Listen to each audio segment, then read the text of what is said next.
Dillian Whyte's A sample tests positive for a banned substance before his fight with Oscar Rivas. Now, Eddie Hearn has tried to reassure us that both fighters were thoroughly checked out by UKAD and VADA. The fact remains the British Boxing Board of Control allowed Dillian Whyte to enter the ring, possibly with an unfair advantage that puts the opponent's life that little bit more at risk.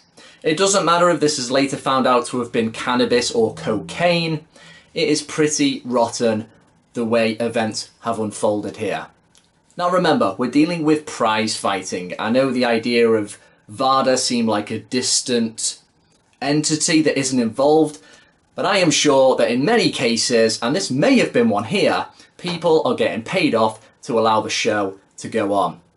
Now there's a funny meme on the internet regarding American police where when there's cases of police brutality, they of course do internal investigations. Well, this meme says, well, we've run an internal investigation and we've decided that we're not guilty. So whatever these guys feed us as well, whatever substance he's supposedly been accused of taking, we don't even know if that is true.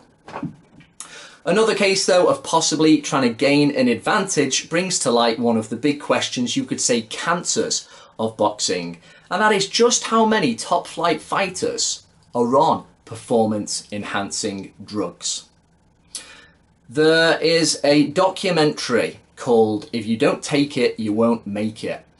And it's talking about Ben Johnson, who was probably the biggest steroid scandal ever, the Canadian sprinter, who did an amazing time of 9.79 back in the Seoul Olympics back in '88.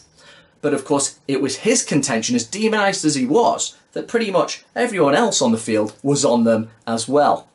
Now, I don't think it's that black and white in boxing, but still, fighters must know, and their trainers and their promoters will definitely know, that if they go into a fight clean, they are possibly putting themselves at a disadvantage with all this money on the line.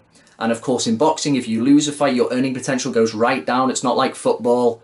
So they just know they are dealing with other fighters out there who are going in with that extra advantage. And in these careers, which can be very short and you're trying to make as much money as possible very quickly, sometimes it is just best, as I'm sure many top fighters are, without pointing fingers, are on performance-enhancing drugs.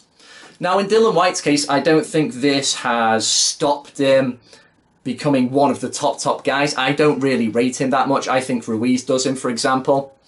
But with the likes of the way he rejected the Joshua rematch, that cool $7 million, it seems his choices in his career might not be the best so far. What do you think about this mess, though? And what do you think about the prevalence of drugs in boxing in general?